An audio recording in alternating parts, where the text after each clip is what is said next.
Nós vamos falar agora de segurança em eventos. Eu convido os palestrantes Camilo Dornelas, Bruno Amorim e Henrique Elisei, que recebe o carinho e os aplausos de todos.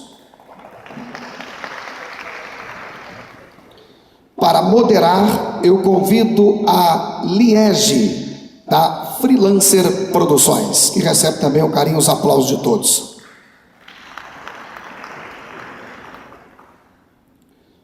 Sócio proprietário da EventSeg, corretora de seguros especializada em entretenimento, esportes e audiovisual. Economista pela USP, com cursos de extensão e especialização em riscos e seguros nos Estados Unidos e Inglaterra. Atua desde 2010 com seguro para eventos como Copa do Mundo 2014, Olimpíadas 2016, Grande Prêmio Brasil de Fórmula 1, Jornada Mundial da Juventude, Rock in Rio, Game XP, Comic Con, Réveillon de Copacabana, Carnaval de Rua em Minas, Rio, São Paulo e SWU.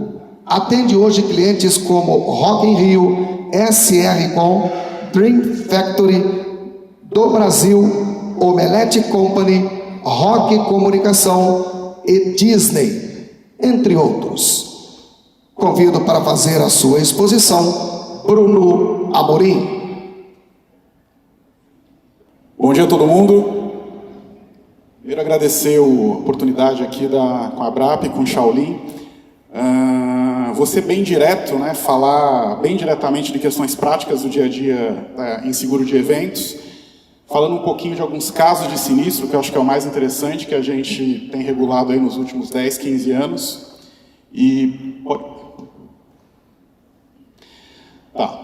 De forma bem direta, né? Quando a gente olha um evento e a gente olha esse mapa aqui, a gente vê o quanto de gente que participa e o quanto de gente que está ligada à realização de um evento. O Shaolin comentou ontem do orgulho dele de falar que ele tem orgulho de ser produtor de evento. Eu também me orgulho muito de ser uma pequena parte dentro desse organograma, porque vocês geram experiência, né? Evento, independente de ser pequeno, grande, de ser um show, uma recepção, pessoas vão ali e passam por uma experiência. Então é gratificante a gente poder participar com um pedacinho que seja dentro desse processo. Então quando a gente olha esse mapa, óbvio, considerando eventos grandes ou pequenos, né, em menor ou maior grau, a gente sempre tem muitas entidades ligadas e que são expostas na realização de um evento. Federações, produtores, a questão de infraestrutura, poder público principalmente, quando a gente fala de eventos ligados a esportes, ONGs, a polícia, né, a questão de segurança. Então, quando a gente olha muita gente, né, ligada a realizar algo, a chance de dar alguma coisa, de falhar algum elo da cadeia é muito grande. Tem toda a parte de gerenciamento, de risco, de procedimento, mas o seguro vem aí de forma a ser uma rede de segurança para se algum desses elos aqui eventualmente não funcionar da forma mais adequada. Então, muita gente envolvida, muitos participantes, muitas partes, e isso gera um universo de risco, né? Muita coisa que pode acontecer. E aí, quando a gente fala de universo de risco, a gente tem questão de interrupção, dano material, questão que o pessoal comentou aqui da greve dos caminhoneiros. A gente teve alguns eventos naquele período e que a gente teve que entrar para auxiliar, né? Existe seguro para cobrir algumas situações dessas ocorrências, mas basicamente a gente divide aí em 5 grupos, né? Que é a questão de interrupção, o evento não aconteceu porque alagou, porque caiu, porque quebrou algo, o cancelamento do evento, os danos materiais corporais, que é o principal, gente se machucar, um dano causado ao local de realização, a questão de legitimidade e sustentabilidade, ou seja, ser questionada essa questão do evento acontecer ou não, e a questão de riscos estratégicos, né? Aí, isso é tudo que pode ocorrer, não é que tudo pode ser coberto, né? Aí, quando a gente fala de seguro, a gente entra, sim, na questão prática do seguro de eventos. Por favor. Que acho que é o que vocês estão acostumados a contratar no dia a dia. Às vezes eu percebo que é vendida muita dificuldade na questão de seguro, o processo de de complicar aquilo para dourar muito a pílula, acaba afastando um pouco o assunto seguro do dia a dia das produtoras. E, na verdade, seguro é um negócio simples, né? E seguro é um negócio acessível. E muita gente tenta vender de outra forma. Então, os grandes grupos aqui que a gente tem de seguro são a responsabilidade civil, que vai cobrir basicamente dano corporal, material e moral causado a terceiro. Gente se machuca, um caminhão bateu, uma empilhadeira bateu na montagem e desmontagem e cai algum estande desses. A questão dos equipamentos, a questão dos prejuízos financeiros, que são prejuízos mais pesados, ligados a cancelamento. A gente teve um exemplo grande no final do ano passado, acho que todo mundo viu, a Lady Gaga não apareceu no Rock in Rio, e aquilo ali gerou uma série de prejuízos para a organização. A questão mais frequente, que é acidentes pessoais, ou seja, a gente se acidentar, cair, morrer, ou se machucar somente. E alguns outros são seguro viagem, drones, né? Ano passado aconteceu algo interessante, porque a ANAC tinha mudado o enquadramento de drone, não sei se vocês estão tendo problemas com isso, mas o Rock in Rio fez uma operação grande de drones lá, 150 drones. E de uma hora para outra o seguro mudou, porque aquilo lá tinha que ser enquadrado no seguro aeronáutico. Então, o próprio desenvolvimento e evolução de algumas práticas levam à questão do processo de seguro ter que ser alterado. E aqui, olhando aí, não é nada estatístico, mas se a gente olhar nos últimos 15 anos e a gente coletar um pouco do que ocorre em evento, a gente tem uma regra bem simples, que é o que mais ocorre, o que é mais frequente: dano de equipamento, danos às pessoas, dano à propriedade e os prejuízos financeiros. Agora, o que é mais severo, né? Quando acontece, o que efetivamente dá prejuízo mais pesado?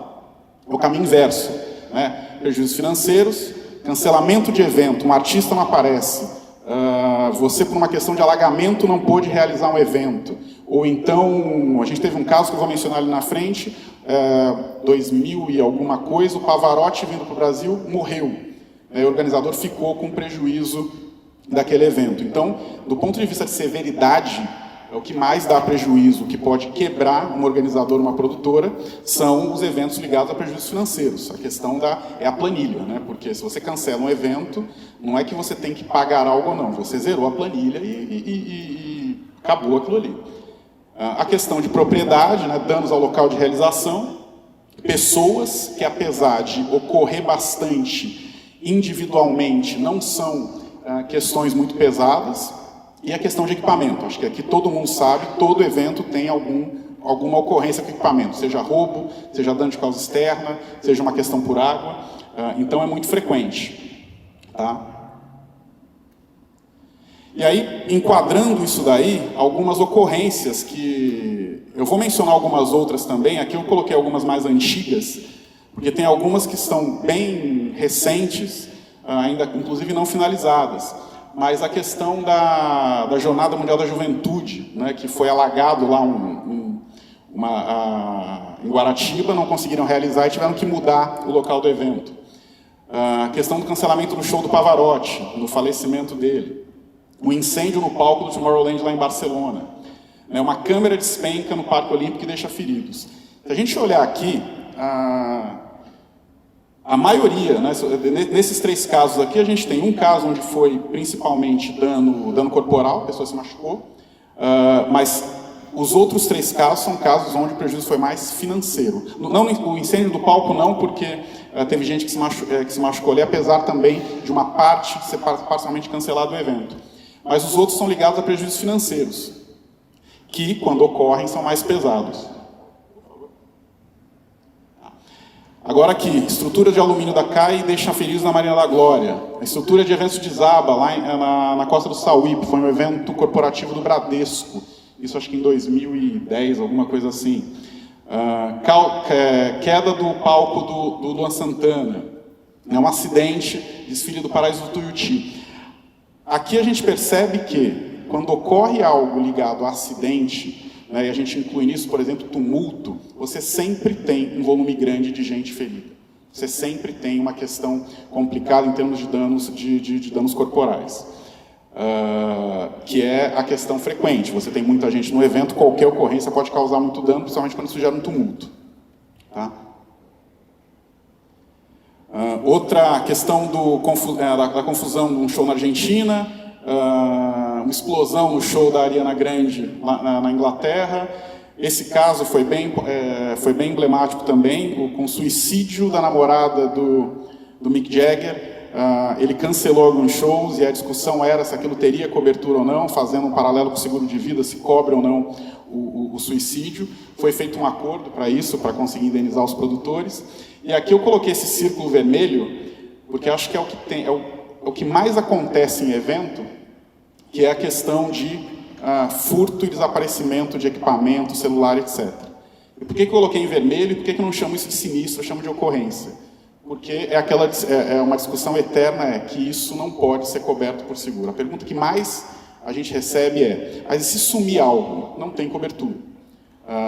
Porque seria praticamente impossível de regular e controlar fraude num processo como esse. Isso começou lá atrás no seguro de celular, em 2000, 2001, onde na época o furto simples era coberto. Isso quase quebrou a seguradora.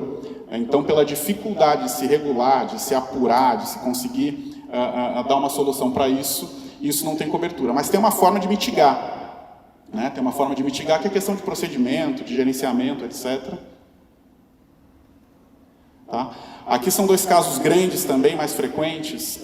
Um caso foi esse tumulto na Copa da África, que teve questão de pessoas feridas, teve um problema bem pesado lá.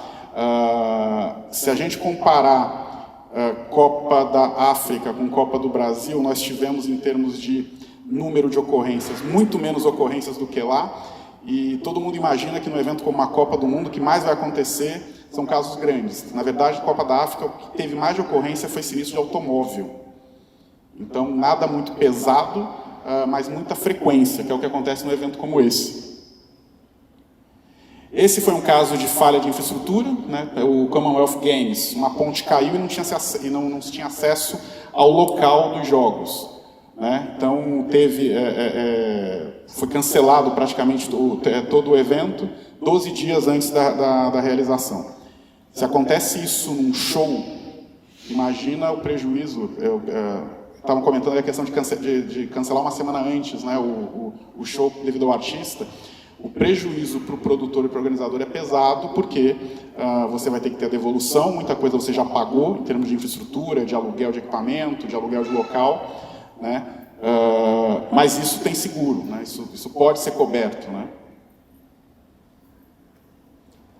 E aqui a questão queria mencionar um caso de tumulto, que foi da Love Parade em 2010, na Alemanha. As pessoas estavam caminhando, tinham que passar por baixo de uma linha férrea, tinha um túnel, ninguém fez o afunilamento, o pessoal começou a parar, ser pisoteado, morreu 19 pessoas. É um caso emblemático em termos de tumulto, acho que deve ter acompanhado isso, bem pesado. Aqui no Brasil, ainda hoje, tem uma preocupação muito pequena com a questão de tumulto, apesar de que é um risco grande. Para mim, se a gente faz muito seguro das paradas LGBT, Réveillon, é o risco principal do negócio, sair um tumulto ali, aquela coisa de se proliferar e morre gente, é um negócio pesado, um negócio sério.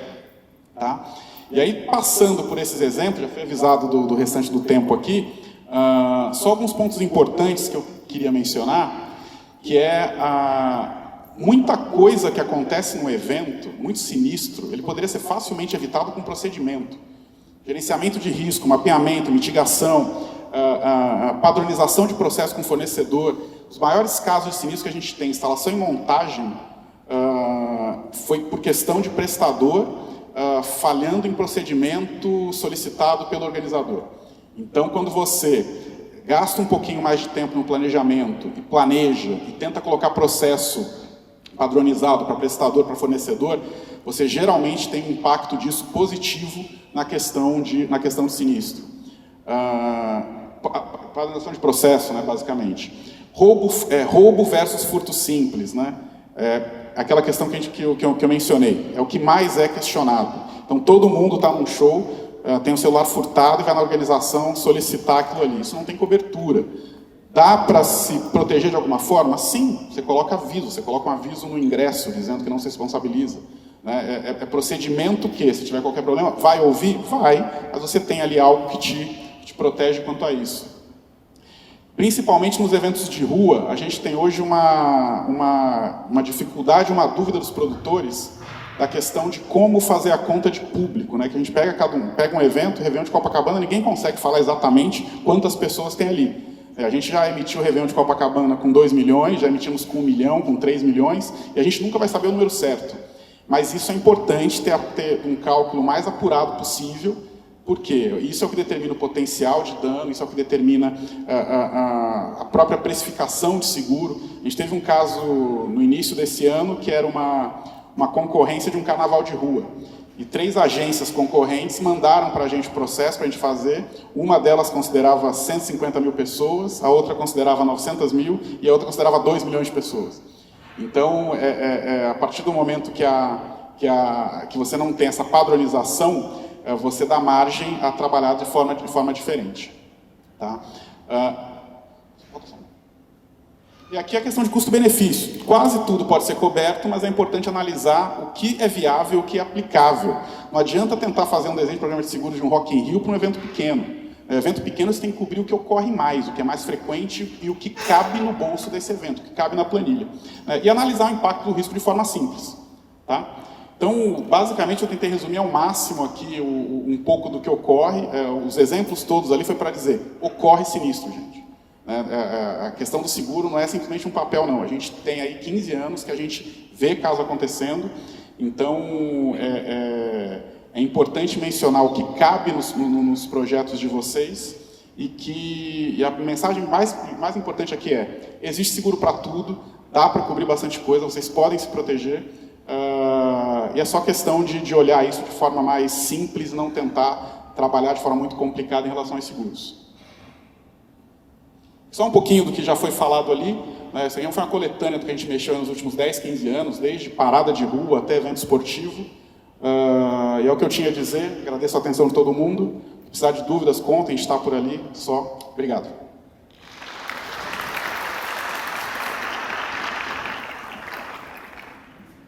Convido agora Henrique Elisei, engenheiro eletricista pelo Inatel e de Segurança do Trabalho, especialista em circuitos elétricos e presidente da Pentacústica. É um grande defensor e articulador para a implementação e manutenção de segurança técnica e boas práticas de trabalho no mercado de eventos.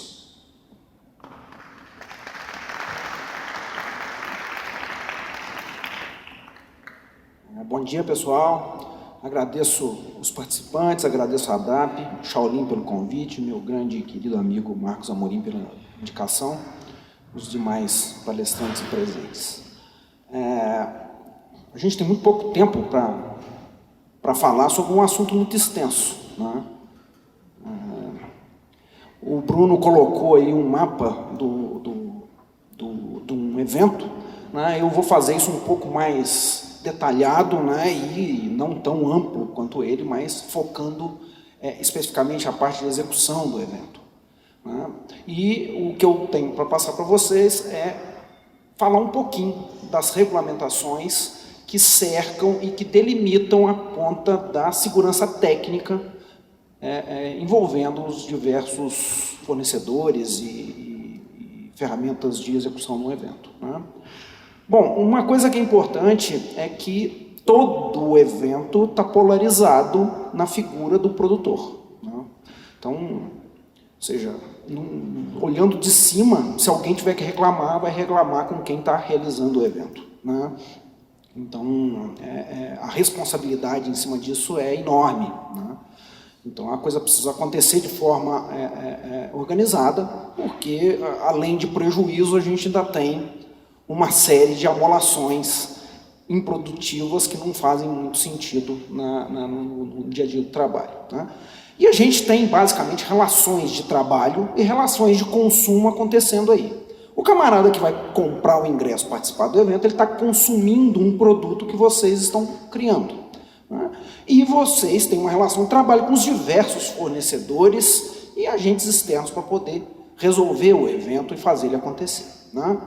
Bom, margeando essa coisa toda, nós temos, né, uma série de necessidades técnicas envolvendo projeto, supervisão e execução das obras necessárias para o evento acontecer, né? E, cobrindo essa parte toda, a gente tem uma série de órgãos fiscalizadores que vão verificar se aquilo está acontecendo dentro de uma legislação do nosso país, né? Então, esse é o cenário que a gente tem, né? Quando eu dou essa palestra, ela, na verdade, ela se estende por quase 2 horas, né? Eu peguei só o início dela, porque eu gosto de colocar ponto a ponto, né, e os principais problemas que a gente costuma encontrar nesse dia a dia, né? Sem sombra de dúvida, a maior falha e os maiores problemas que a gente encontra, elas estão nessa parte marrom que está aqui do lado, né? Ou seja, a gente ainda vive um mercado um tanto informal, né, e executado por pessoas sem qualificação adequada e habilitação para tal. E um monte de problema que o Bruno citou ali é decorrente diretamente desse tipo de situação. Então vamos lá, né? Então, as relações de trabalho e consumo estão polarizadas lá no produtor do evento. No entanto, a legislação brasileira, né, lá em cima na pirâmide de Kelsen, na Constituição brasileira, né, e as normas técnicas que vão recomendar as boas práticas e técnicas de execução dos trabalhos, elas definem claramente que o cidadão tem direito à segurança. Também que as relações de trabalho precisam ter riscos pequenos, eles precisam ser diminuídos, extintos é impossível, mas tem que existir meios e maneiras desse risco ser diminuído, né? A responsabilidade solidária na relação de trabalho, ou seja, se alguma coisa der errado, né, a responsabilidade não recai somente ao produtor, né, mas também sobre outros CNPJs e até mesmo ao consumidor, caso venha a infringir alguma regra específica, né? Mas é importante entender que, se isso não for feito da forma correta, provavelmente o produtor do evento vai pagar uma fatia maior do pato nessa história, né?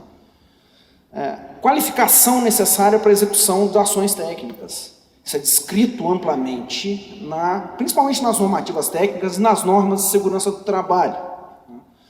Consumidor não pode comprar produto com defeito. E, aqui embaixo, recomendação de técnicas contidas em normas devem ser seguidas. Bom, a gente fazendo um apanhado em cima desse negócio, é uma coisa que eu gosto sempre de citar e chamar atenção, é a questão lá do outro lado do consumidor, né? O camarada que pagou o ingresso, ou um evento corporativo que está participando do lançamento de um produto, etc., né? E cai uma câmera em cima dele e o machuca, né? Bom, a gente fazendo um apanhado simples, é óbvio que ele comprou um produto com defeito, né? Você não vai num evento para se machucar, né? Não faz muito sentido, né? Então, esse tipo de coisa, né, pode criar uma série de problemas. Isso é um caso um tanto óbvio, o camarada machucou, né? Pode ser que ele não acione justiça, ou não acione a produção do evento, ou simplesmente leva aquilo, foi um acidente e fica por isso mesmo, né? Mas a chance dele procurar e tomar alguma ação é grande, e ele está embasado legalmente para isso. Mas a gente tem outras situações interessantes, né, muito comuns em países com alto índice de desenvolvimento humano, e quanto mais baixo, menos ações em cima disso a gente tem, né? Por exemplo, o som alto, né? Som alto é um produto com defeito, porque está diminuindo a tua audição, você está sofrendo dano naquele momento, né? Na Europa isso é um problemaço, né? Empresas, fabricantes conceituados de equipamentos de sonorização disponibilizam softwares que pegam a área do evento e você consegue mapear o nível de pressão sonora nos arredores e no próprio evento, né, para evitar problemas que vão gerar desde a interdição de um show, de um evento, ou problemas de toda ordem que pode acontecer aí, né?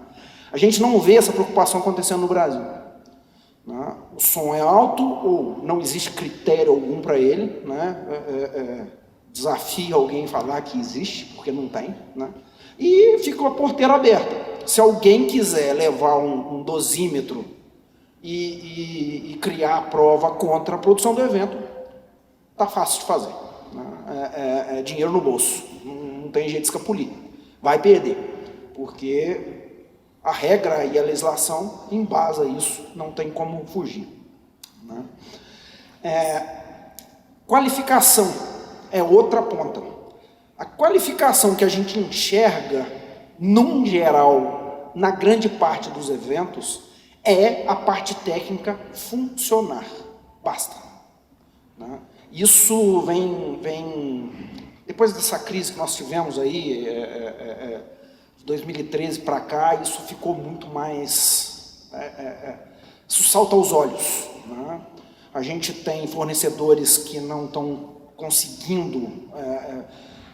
a gente trabalha principalmente com as empresas de sonorização e iluminação, né? E há uma reclamação constante, né? Que não existe condição de repor equipamento, né? E eu entendo, nós estamos passando por uma crise, talvez a pior do Brasil, né? Onde a prefeitura, o governo, que é o maior contratante de eventos, deixou de fazer isso, né? A gente está aí há 3, 4, 5 anos sem um carnaval poderoso, as festas do Nordeste de São João e São Pedro estão muito fracas, né? E é normal que isso aconteça, né? Em contrapartida, o equipamento acabou ficando mais barato por conta de avanços tecnológicos, de penetração maior, de facilidade de crédito, etc. E você teve uma proliferação de fornecedores e que tornou a concorrência muito mais acirrada. Então, isso é um problema danado hoje, né? Você tem oferta demais, o preço normalmente cai e, num caso de Brasil, a qualidade veio junto, né?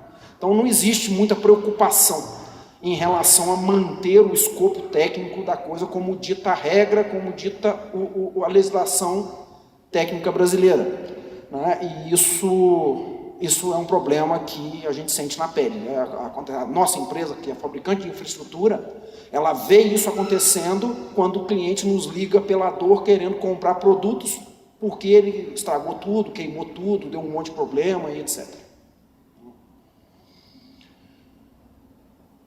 Bom, é impossível a gente conseguir concluir esse tema nesse pouco tempo, né? A ideia é a gente abrir um debate, né, para alertar para essa situação, né? Segurança técnica, basicamente, é procedimental, né? E ela deve ser exigida e coordenada pela produção do evento.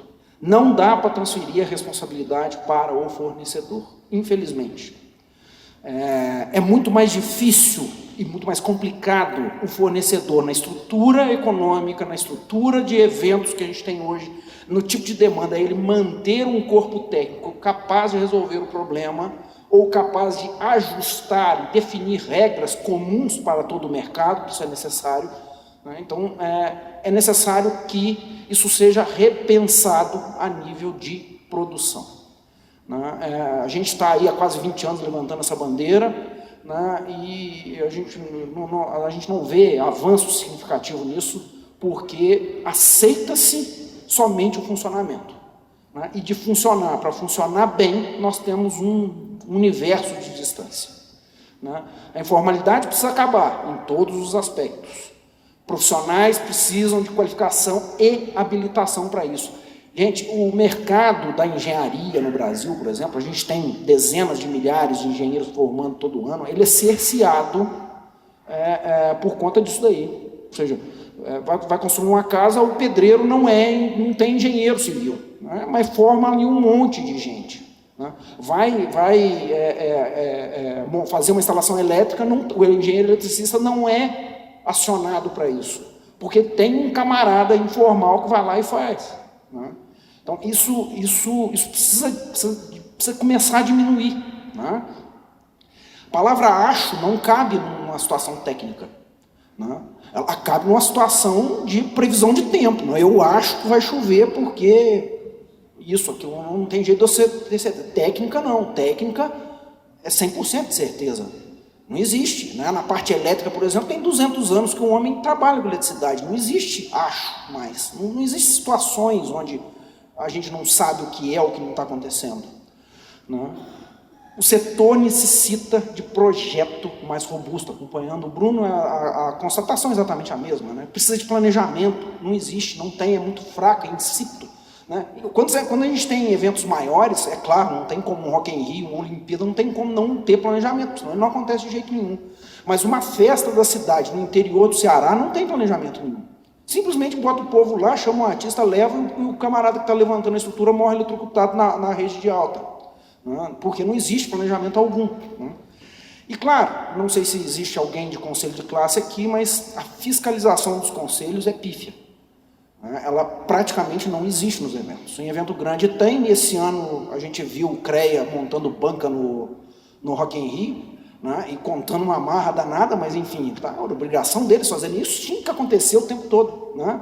E principalmente, gente, a gente não tem que fazer certo para ser fiscalizado. A gente tem que fazer certo porque o certo é mais barato, usando as palavras do Shaolin numa conversa que eu tive com ele no telefone essa semana.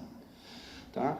Eu queria agradecer a todo mundo, o meu tempo é muito curto, a ideia é só levantar a bola, tá? E eu agradeço, também estou por aqui até na hora do almoço, para a gente poder conversar mais a respeito do que vocês julgarem interessante. Obrigado mais uma vez.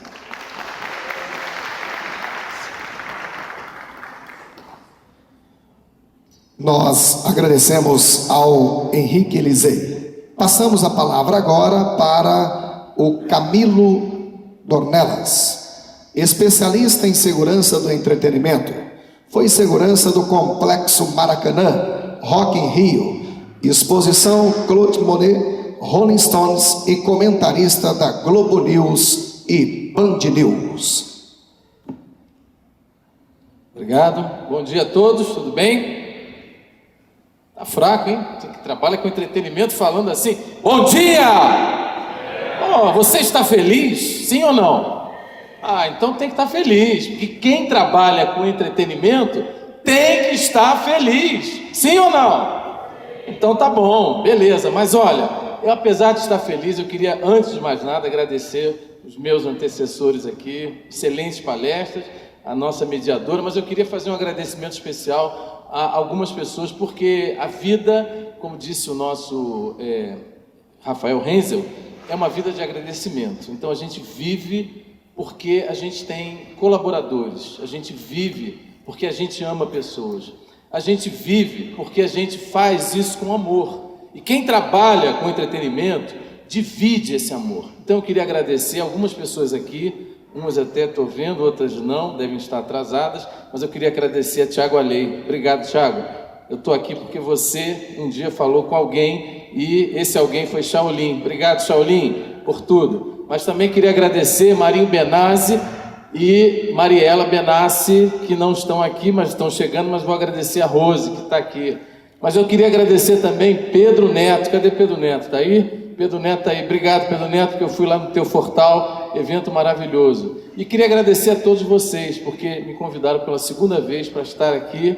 E com certeza não me esqueci da Jani, que está ali, que me levou para Maringá, no evento maravilhoso Barraca Universitária. Gente, eu vou falar sobre segurança. E segurança é um assunto muitas das vezes deixado de lado. Na minha palestra anterior do ano passado, eu toquei em alguns pontos importantes. E eu queria perguntar para vocês uma coisa. A gente pode fazer um leve treinamento aqui, rapidinho, coisa de 2 minutos ao final do evento aqui, dessa palestra. Quem concorda, levanta a mão. Beleza, então tá bom. Então vamos com tudo. Falou? Vamos com tudo, beleza. Eu queria que vocês lessem essa frase aqui. Isso aqui me marcou de forma radical. Primeiro porque ela fala que... Tinha uma música da Madonna que chamava Deeper and Deeper, né? Profundo, profundo, profundo. Mergulhe nos detalhes e experimente coisas novas, porque vão mudar a sua vida. Envolva todos os seus colaboradores no negócio. A partir do momento em que nós mudamos o conceito de segurança, acaba no Brasil e acaba no mundo, cada um no seu quadrado, cada macaco no seu galho. Todos têm que estar envolvidos em tudo, todos têm que saber de tudo, porque o que eu vou falar hoje aqui pode mudar a sua vida, para o bem ou para o mal. Mergulhe nos detalhes. Em 1998, eu tive o privilégio de trabalhar com um dos maiores chefes de segurança do mundo. O nome dele chama-se Bob Wine. Bob Wine simplesmente comandou a segurança dos Stones e comandava, e acredito que comanda até hoje, porque eu não vi mais, acredito que esteja vivo, tá? Mas Bob Wine me disse uma coisa, em 1998, lá na Praça da Apoteose, no show Bridge to Babylon, Ponte para a Babilônia. Ele disse para mim: Camilo, você tem que pensar que os detalhes são importantes. Nunca se esqueça dos detalhes, porque eles vão vencer o jogo. E eu disse: ok, thank you. Então eu nunca mais me esqueci dessa frase. Essa frase me acompanha em todos os momentos. Pense nos detalhes. Vocês precisam pensar nos detalhes, porque são os detalhes que vão fazer a diferença no teu negócio. Não é o grande espetáculo, não é o grande cenário, não é o grande artista, é o detalhe, é aquela pessoa que está na porta, é aquela que vai definir tudo.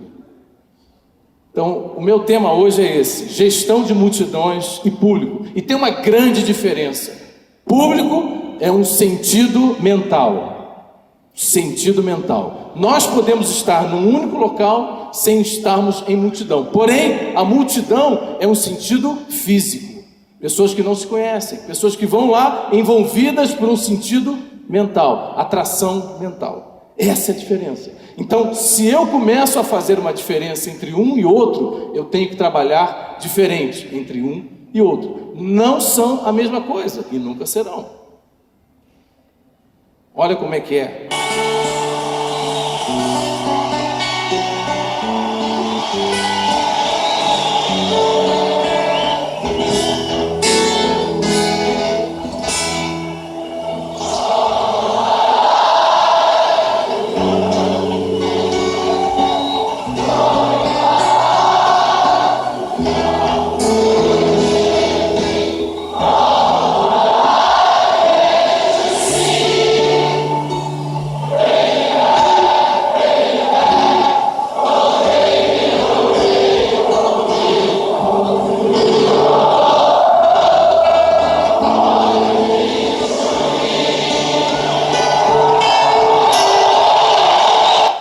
Bom, quem teve o privilégio, como eu tive em 1985, ainda muito jovem, garoto, né, de chinelo de dedo, lá no Rock in Rio, para mim foi uma grande experiência. E ver como se pratica o crowd management, como se pratica a gestão de público. O artista, como diria Milton Nascimento, para mim um dos maiores artistas do mundo e um dos grandes mineiros da terra que eu abençoo, que eu gosto, que me abençoa todos os momentos que eu venho aqui, dizer o seguinte: o artista tem que estar aonde o povo tem que estar. O artista tem que fazer com que o povo também saiba se posicionar e se portar nos eventos, assim como os jogadores de futebol. Agora eu vou fazer uma outra experiência com vocês, para vocês pensarem comigo. Todo mundo está disposto a fazer um negócio agora, rapidinho comigo? Todo mundo? Vamos lá, pessoal. Desenha um E na sua testa agora. Desenha um E, a letra E na sua testa. Desenha, rapidinho. Vamos lá, tem gente que não desenha. Desenha um E na sua testa, desenhou? Desenhou? Ok. Agora, pensa no seguinte: quem desenhou o E, a letra E, da direita para a esquerda? Levanta a mão. Da direita para a esquerda. Ok. Agora quem desenhou o E da esquerda para a direita? Levanta a mão. Tá ruim. Olha, não tá ruim não. Essa é uma questão de perspectiva. Quem desenhou o E, assim como Francesca Dino, da Universidade de Harvard, quem desenhou o E da direita para a esquerda, pensa no outro. Se coloca na posição do outro. Pensa no público, como se ele estivesse ali. Quem desenhou da esquerda para a direita, pensa um pouco mais em si do que nos outros. Não sou eu quem disse, é uma pesquisadora, chama-se Francesca Dino, italiana, da Harvard University. E Francesca Dino escreve muito bem sobre isso, porque é a gestão da tomada de decisão. Aquilo que a gente faz quando se levanta, aquilo quando a gente entra num evento, qual é a nossa tomada de decisão? Para quem faz a gestão de público, a gestão de multidão, quem garante a segurança do espetáculo, necessita prioritariamente saber qual será a tomada de decisão do público. Não adianta botar grandes pessoas. Aliás, ontem eu conversava com uma pessoa e disse: olha, eu tenho 500, 1000 homens. Eu disse: será que são eficientes? Será que são eficazes? Será que garante a sua segurança? Leia essa frase. As pessoas buscam algo mais que lhes agregue valor perceptível, harmonizando o quê? Experience, sensações, as diferencie umas das outras e que permitam a escolha e o investimento a partir de necessidades individuais. Uau! É isso que acontece com o teu público. É isso que acontece quando eu entro num evento, numa arena e percebo a multidão. Eu preciso entrar na mente dele. Eu preciso invadir a mente dele. Eu preciso conhecer a mente dele, porque senão eu não farei segurança. Eu colocarei homens e mulheres, mas eu não farei a segurança. Isso é científico. Gestão de fluxo. A gente acabou de falar, o Marcos aqui disse agora. É preciso conhecer o fluxo.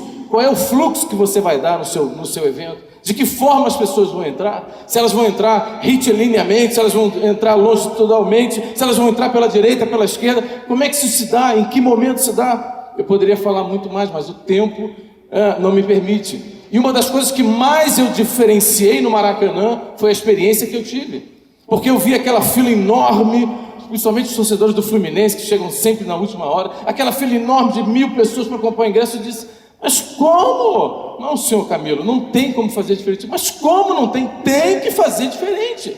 E aí eu pensei num sistema de rios. É como se fossem rios para lá, rios para cá, porque eles não podem se cruzar. Mas a fluência dessa multidão poderia escapar de uma terrível experiência. Gestão de público. Alguns aspectos básicos, e está ali a imagem do Fortal. Fluxo de acesso, movimentação por áreas. Existe 5 minutos, meu Deus do céu. Existem áreas que você precisa movimentar pelo calor da população.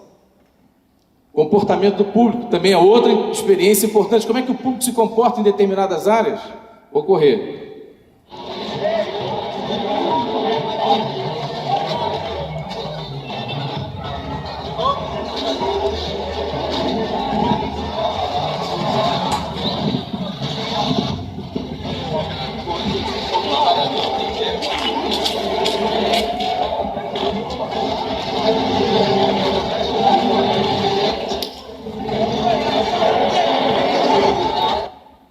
Controle de acesso. Hoje em dia a perspectiva é muito melhor e muito mais atuante, porque você pode controlar por RFID, você pode controlar por uma série de softwares que garantam a tranquilidade e o acesso do teu público por área, por tempo, por minuto, e você começa a perceber isso da gestão do público. De certa forma também que você começa a contrabalançar fluxo, movimento, acesso, área. Isso é uma perspectiva nova e moderna. Você precisa introduzir isso no seu evento. Você precisa entender como a movimentação do público faz, para lá e para cá, compra bebida, vai para o banheiro, volta para cá. Como é que você vai gerir? Porque a qualquer momento tudo isso pode acabar. Modelagem de multidão. This is a time-lapse video of crowds entering the National Mall for the inauguration this year. We used the feed from the inauguration and tracked their movements to understand individual behavior and its effects on crowd flow. Each color path represents a specific movement pattern. Isso se chama análise de movimentação, né? Deeper than just tallying the number of people in a crowd. The program allows us to understand the mood and behavior of a crowd. Far from being just a tool to analyze crowd events in the past, the algorithms... isso é o que tem de mais moderno, né? Que é o crowd management e análise. Analisar o movimento do público. Hoje, só a Inglaterra faz isso. Aliás, existem cursos na Inglaterra, porque o gestor de segurança, ele pode ser o gestor de management, de gestão de público, ele pode ser o gestor de segurança. Agora, outra coisa importante no teu evento, é preciso ter um centro analítico. Eu fui em determinado evento recentemente, tinham as câmeras estavam bem postadas, estava tudo, mas quem analisava o evento? Não tinha ninguém. Então, não dá para você botar a câmera ou não ter câmeras. Aliás, Micael me deu um grande exemplo, me deu um grande exemplo. Ele se safou de um processo criminal por causa de câmeras. Então você, produtor de evento, que não quer botar câmera, quer economizar, cuidado, coloque câmeras, mas com alguém que faça análise. Inclusive lá no Fortal, Pedro sabe disso, eu tive uma história da segurança de lá, que um segurança foi morto por uma situação de impedimento, né? E aí as câmeras é que salvaram aquela situação. Então coloque as câmeras, mas tem um centro de análise para isso. Vou correr um pouco mais. Por quê? Porque existem ameaças contemporâneas que vocês ainda não sabem, mas que já estão ocorrendo. Porque vocês estão focados no seu negócio e acabam não tendo uma visão holística do negócio. Segundo, por causa do comportamento social. O segmento hoje das pessoas, as pessoas no momento pós-moderno, elas modificam a qualquer momento. Tem um filósofo que morreu recentemente, chamado Zygmunt Bauman. Ele diz o seguinte: nós hoje não vivemos mais na modernidade. A modernidade passou, ela ficou nos anos 80. Vivemos hoje num tempo pós-moderno, ou uma modernidade tardia, ou uma modernidade líquida. As pessoas hoje não são mais o que elas são hoje. Amanhã você não vai ser mais o que você é hoje. Você será outra pessoa. Então o seu evento, que você disse para mim, Camilo, eu faço há 30 anos esse evento, esqueça, porque as pessoas mudam. O seu evento vai mudar e você precisa mudar. Vulnerabilidades a cada dia mais. E a palavra do momento no mundo é convergência. Tudo converge para o sistema de comportamento e ameaças. E por último, vou encerrar. Inovação nos processos. Inove nos seus processos, sejam eles quais forem. Inove na sua organização, sejam elas quais forem. E crie um mapa conceitual. O que o Bruno acabou de falar e o que o Henrique acabou de falar. Que é isso aqui, gente. Algoritmo é o que tem de mais moderno em termos de segurança. Aliás, na Olimpíada de 2016, o professor Moacir Duarte, da COP da UFRJ, testou o primeiro sistema no Brasil. Ou seja, observar a multidão através de pontos específicos, através do algoritmo. Isso é muito moderno, não é caro, pode-se fazer. É possível orientar decisões e opiniões das pessoas e grupos a partir de padrões de comportamento. Isso quem fala é Massimo Fornaciari, é um dos estudiosos mais completos do mundo italiano sobre comportamento de massas. E aí, como é que você vai ter a sua segurança? Olha aí, percebe agora, pode tirar foto, pode fazer selfie, não tem problema nenhum não. Perceba. Você tem um gestor de segurança. Mas, Camilo, eu contratei uma empresa melhor do mundo. Até pode ser Glu. Mas se você não tiver um gestor, cara, alguém que pense estrategicamente no teu negócio, já era. Agora, é preciso ter um crowd management. É preciso ter um coordenador de safety security. Isso eu falei no último evento. O evento hoje não é dividido em brigada de incêndio, em segurança. Todos trabalham juntos, na mesma batida, no mesmo local. E o coordenador de análise. É preciso alguém analisar o que está acontecendo. Se há muito furto e roubo, alguém tem que analisar. É problema da polícia? Não, problema é seu! Porque você é que chamou aquelas pessoas para a tua audiência. Foi você que botou anúncio no jornal. Foi você que botou anúncio na televisão. Não é a polícia, é você. Cuide do seu evento, não coloque nas costas da polícia. Caramba! Agora, como é que se dá o fluxo? Primeiro, acesso. Segundo, revista. Por favor, não coloquem a revista dentro do teu negócio.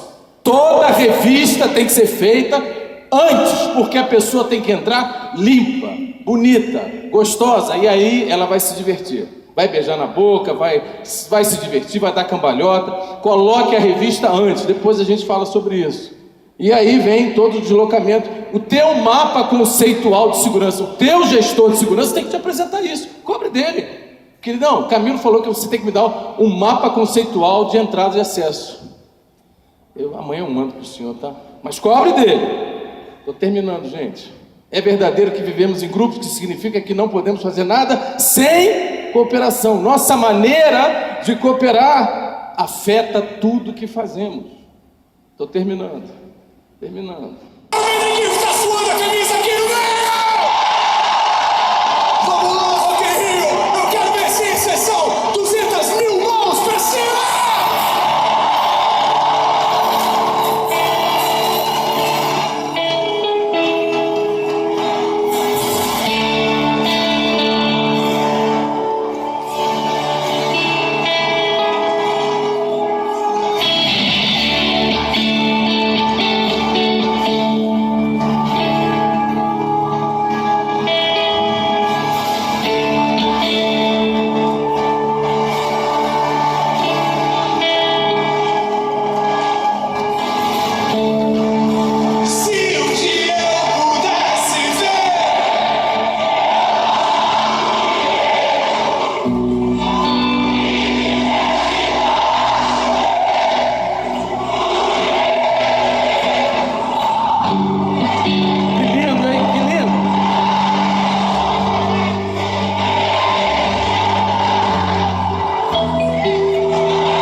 E aí a crise, depois eu explico, a gente não vai ter tempo. E agora eu queria fazer o simulado com vocês. Vocês disseram que poderiam fazer, ok? Então, olha só, eu vou fazer o seguinte. Não sou juiz de futebol. Quando eu der um apito, um silvo, né? Não é Silvio, é silvo. Quando eu der esse apito, vocês vão fazer um movimento, tá? Um movimento. Tá sentado, qual é o movimento que faz? Levanta, ou se deita, ou se joga, não sei. Alguém me pergunta assim, quando tem tiroteio no Rio, o que a gente deve fazer, Camilo? Eu digo, 1, 2, 3, 4. Ele, quais são? 1, 2, 3. Eu falei, não sei, tem que ver de onde vem a bala. Mas então, vamos lá, tá ok? Beleza? Vocês não estão bem hoje, não tomaram café? Sim, então vamos lá. Primeiro movimento. Olha, o que aconteceu? Eu não disse o que aconteceu, estou dizendo o seguinte, aquele ar-condicionado lá vai pegar fogo. E pegando fogo, todos nós aqui vamos morrer. Todos nós vamos morrer, porque se a gente não tomar uma atitude. Agora, você tem que tomar uma atitude. É como se você estivesse no evento. Alguém tem que fazer alguma coisa. Alguém tem que dizer para você como é que eu saio, como é que eu faço, onde é que eu vou, como é que eu ando, como é que eu digo, como é que eu... Ou eu levanto a mão, e se levantar a mão, vou pro banheiro, morrem pessoas, porque na Boate Kiss, um único elemento levantou a mão, levou 70 pessoas à morte. Porque nós seguimos aquele que acha que tem razão, seguimos aquele que acha que tem perspectiva, e não tem. Vamos lá, ok? Segundo movimento. Tá pegando fogo. Pode... Ué, vai sentar? Terceiro movimento. Quarto. Continua. Quinto. Continua. Levanta. Sexto. Sétimo. Pode ir rápido. Vamos, levanta. Mais rápido. Fecha, não sai, não pode sair, caiu uma barreira aí, estrada BR-040, caiu uma barreira, todo mundo vai ficar preso. Agora, preste atenção aqui, gente, olha para mim, vocês estão no celular, para um pouquinho, do Rio Grande do Norte, ô Potiguar, para aí, Potiguar, tem um amigo lá na arena lá, manda peraí, segura aí, olha só, o que vocês fizeram? O caminho mais óbvio, ou seja, vocês não pensaram. Sabe por quê? Porque a memória de vocês, ela fotografa tudo aquilo que você faz. Tudo aquilo que você anda, aonde você faz, ela te avisa que o menor esforço era aquilo que você já conhecia. Mas será que esse menor esforço era o menor esforço certo? Será que essa seria a saída certa? Ou seja, se você... Pode voltar para o lugar. Se você não souber o que fazer, ou se você não pensar como você vai fazer, você certamente entrará num caminho errado. É basicamente isso aqui, ó. Olha lá. É esse movimento que vocês fizeram. Sinalização deficiente. Aliás, eu estive numa conferência no Peru ano passado sobre segurança, e a primeira coisa que a pessoa fez... Cadê o pessoal daqui da arena aqui? Cadê o pessoal da arena? A Márcia.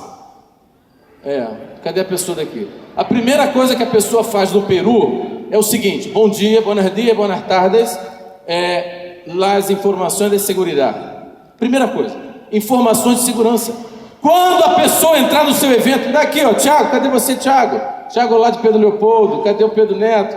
Cadê aqui Marim Benassi? Quando entrar no seu evento, tem que avisar ao público, tem que falar com o público, como ele faz, de que forma ele faz. Não dá para deixar o público mais solto. Sabe por que eu acho que o Réveillon do Rio de Janeiro vai acabar em alguns anos? Porque ele não está organizado. O de São Paulo, está dando de 1000 a 0, porque está organizado, está igual o Times Square em Nova York, está organizado, tem segurança.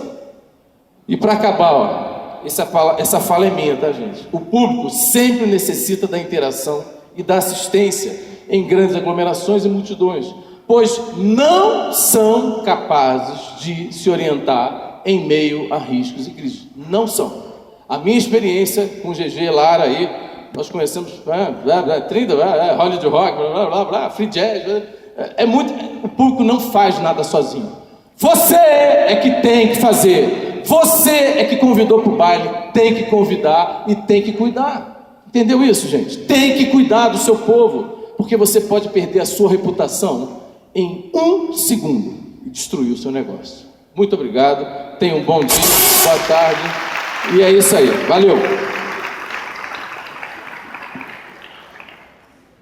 Muito obrigado, Camilo, e agora passamos a palavra para a moderadora, a Liege, da Freelancer Produções. Obrigada, Bruno, Henrique, Camilo, pelas falas.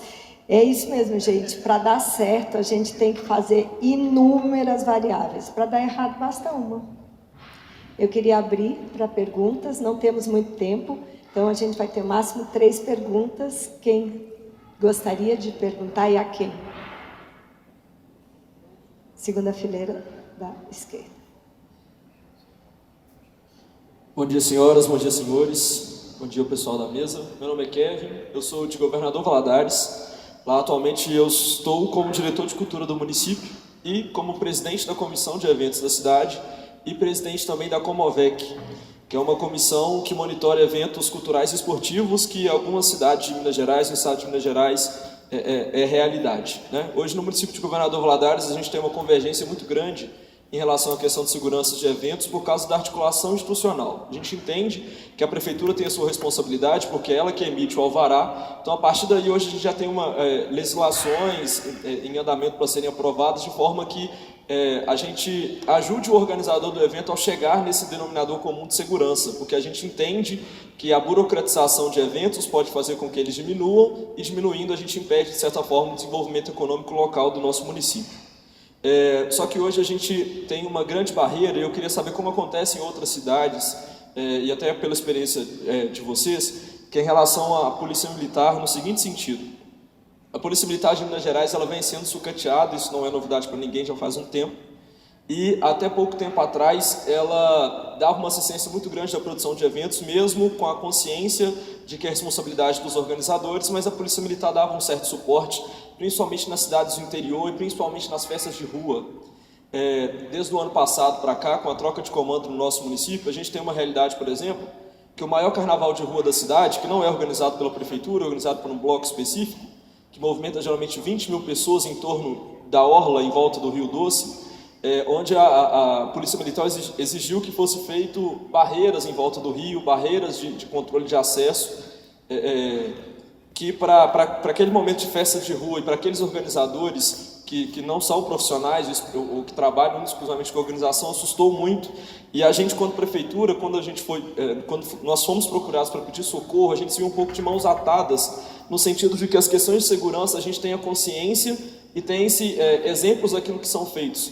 Mas, diferente do Corpo de Bombeiros, nós não temos legislações específicas que nos ajudam a esses organizadores falar assim, olha só, é preciso que você coloque X seguranças, é preciso que você faça esse controle de acesso dessa forma porque está na lei tal. E lá hoje a gente está nesse dilema, a gente regulariza isso a nível municipal, a gente espera alguma ação a nível nacional, alguma ação a nível estadual, como agir diante disso, né? Hoje a Polícia Militar ela exige, lá em Governador Valadares, que para cada um brigadista que o evento necessite, que tenha no mínimo 3 seguranças privadas.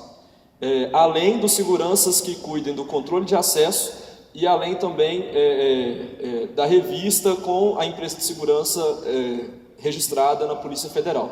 Então eu queria saber de vocês nesse sentido. Qual é o panorama e como tem sido em outras cidades em relação ao relacionamento com a polícia, em relação a questões, como é que se diz, que são básicas que se devam exigir dos organizadores do evento em relação à segurança. E se vocês acreditam que é interessante para o município uma espécie de regularização nesse sentido, ou a nível nacional, ou a nível estadual, eu queria ouvir a opinião de vocês ou de outras pessoas também que serem especialistas e entenderem um pouco do assunto. Obrigado. Oi, como é seu nome? Kevin, de Governador Valadares, né? Então, seguinte, tem algumas coisas que eu acho que são interessantes na sua fala, mas eu não vou conseguir tocar por conta do tempo, né? Agora, primeira coisa, qual é o conceito do seu evento? Essa é a primeira coisa, tem que entender qual é o seu evento, o que o seu evento representa. Segundo, a relação entre poder público e privado, ela tem que ser de cooperação, quer dizer, não existe mais, eu mando e você faz. Manda quem pode, obedece quem tem juízo, caiu lá no Muro de Berlim, lá em 1980, alguma coisa. Então, não existe mais eu mando e você faz. Não, nós vamos fazer junto. Porque existe uma corresponsabilidade entre o poder público e o organizador do evento. Não existe essa coisa de... a polícia mandou, mas já mandou como? Baseado em quê? Terceira coisa, qual é o plano de segurança? Quem é que faz o plano de segurança? É o cara da empresa de segurança ou você tem uma pessoa que faz? É preciso entender isso, quer dizer, você precisa ter um plano de segurança. Muitas das vezes, nos eventos que eu tenho ido pelo Brasil, eu pergunto assim, aonde está o plano de segurança? Porque quem demanda sobre isso não é a Polícia Militar, é a Polícia Federal. Porque o órgão que controla, que é a agência de controle das empresas de segurança privada. E aí você tem um quarto item que está linkado a esse item, né? Que são os profissionais que têm o curso de grandes eventos. Que isso é exigido aqui em Belo Horizonte, é exigido em Salvador, lá em Recife, lá no Rio de Janeiro, em São Paulo, em que a Polícia Federal atua mais. Lá em Governador Valadares tem uma agência da Polícia Federal, lá tem um departamento. Então, com certeza eles ainda não vislumbraram, não tiveram interesse, mas não é a Polícia Militar. Então, essa participação da polícia ela precisa ser muito bem conversada. Eu entendo as preocupações de vocês, porque eu conheço muito bem os eventos em Minas, sei como modelo de Minas, mas isso não acontece em São Paulo, em todo São Paulo, por exemplo, na capital de São Paulo, né? No Rio de Janeiro, não mais. Por exemplo, no Rock in Rio, nos grandes eventos, a polícia militar fica do lado de fora. Ela não entra, não bota barraquinha, não pede stand, pede Wi-Fi. Acabou essa história, a gente delimitou isso. Por exemplo, no Rio também não entra policial com carteirada, não entra armado, né, como entra lá em Fortaleza, como entra aqui em Minas, né, a gente armado, eu sou delegado, bota arma. Acabou isso no Rio há muito tempo, não existe mais. Por quê? Porque a gente criou mecanismos e controles para minimizar esses aspectos que são perniciosos, são muito ruins para o evento, porque qualquer pessoa que vai a um evento, ela quer ingerir bebida alcoólica, armada, olhou para a mulher dele, olhou para a mulher do outro, já viu o que vai dar no evento. Então essas questões eu vejo com muito cuidado, com muita cautela, não é muito fácil de se resolver, mas eu vejo que a cooperação, o diálogo e o trabalho em conjunto é a melhor fórmula. Eu tive experiência lá no Lavras Rodeio Festival e agora em Varginha, cadê o Marinho? Está aí, Marinho Benassi? E lá nós fizemos isso. O Marinho falou, Camilo, aqui a polícia é complicada. Eu falei, eu sei, eu conheço de mineiro, eu conheço a polícia. E ali fui lá no diálogo, conversamos, sentamos à mesa lá com o comandante lá de Lavras, que é uma pessoa espetacular, conversamos, expus o meu ponto de vista, ele também expôs o ponto de vista dele, chegamos a um consenso, trabalhamos juntos e tudo fluiu bem, com alguns probleminhas que a gente sabe que são pontuais, mas eu sempre prezo pelo diálogo, pela cooperação. Não é o que eu acho, o que o teu gestor acha e nem o que a polícia acha. Existe uma colaboração, uma cooperação. Agora, planejamento tem que ter. E o pior, né? Quer dizer, o melhor, tem que ter planejamento e gestão. Porque quem vai gerir o negócio, né? Assim, o evento, ele tem um início, tem um meio, tem um fim. Então, alguém precisa estar nessa gestão, porque tudo pode acontecer. Não sei se eu respondi a sua pergunta, mas é isso que eu tinha para dizer nesse momento. Obrigada, Camilo. Vamos à segunda e última pergunta da... Olá, bom dia. Meu nome é Alessandro, eu sou de São José do Rio Preto, eu tenho um escritório de engenharia e segurança na realização de eventos. Trabalho com eventos já há quase 20 anos no Brasil todo, fazendo eventos particulares, eventos corporativos e empresas a nível nacional. Uma grande dificuldade que a gente vê é que cada estado tem a sua legislação, Cada município tem a sua legislação e tem uma maior que rege todas elas, mas cada um fala uma língua.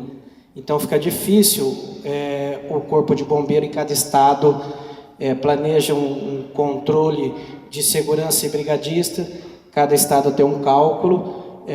O que a gente percebe é que a parte de segurança ela foi pioneira em Portugal, e o pioneiro aqui no Brasil foi o estado de São Paulo, que tem saído à frente e os outros estados têm copiado. Mas a grande segredo é que, dependendo do número de pessoas que tem no seu evento, é o que vai delimitar a quantidade de brigadistas, ou bombeiro civil profissional, ou seguranças. Baseado nisso, a gente percebe, principalmente depois de Santa Maria, uma das grandes preocupações da Polícia Militar, através do Corpo de Bombeiros, foi em limitar as áreas e o número de pessoas por áreas, e também ter sempre 2 saídas de emergência em lugares opostos. Além dessas situações de diminuição de público, automaticamente você tem que aumentar o seu evento, né? Porque você põe uma quantidade de público no lugar só, agora você tem que ter 2, 3 lugares, aumenta o custo para a realização desses eventos. Isso vem para somar o que poderia ser melhorado e quais são as grandes dificuldades que o produtor de evento enfrenta nisso. Uma coisa que eu falo para vocês, todo evento que vocês forem fazer, contrate um profissional de segurança. Ele sempre vai fazer seu evento diminuir os seus custos, vai fazer você não contratar a quantidade exagerada que as empresas de segurança exigem. E um outro detalhe importante, existem 2 tipos de prestação de serviço, os segurança e os vigilantes. Onde um pode ser empregado e onde o outro não pode ser empregado. Obrigado. Depois eu passo essa questão para o Camilo, do quem pode, quem não pode, né? A parte de segurança de pessoas, etc., não é minha praia, mas eu falo pela questão do Corpo de Bombeiro, né? O Brasil teve um ponto de inflexão na questão da avaliação e fiscalização do Corpo de Bombeiros. Foi a Boate de Santa Maria, morreram mais de 200 pessoas lá, né? E ficou provado que, se continuar fazendo do jeito que fazia, outras tragédias iguais iriam acontecer, né? Mas, da mesma maneira que foram cobradas as regras, o cumprimento das regras do Corpo de Bombeiro, criou-se uma pândega, porque em cada estado nós temos instruções técnicas diferentes, né? Isso realmente é uma coisa muito, muito complexa, muito complicada. Eu sou engenheiro, eu gosto de regra, né? Regra, para mim, é uma coisa importante, mas regra boa é aquela que todo mundo conhece e fácil de ser seguida. Não faz sentido eu ter uma regra super complexa que é inacessível, é inatingível, né?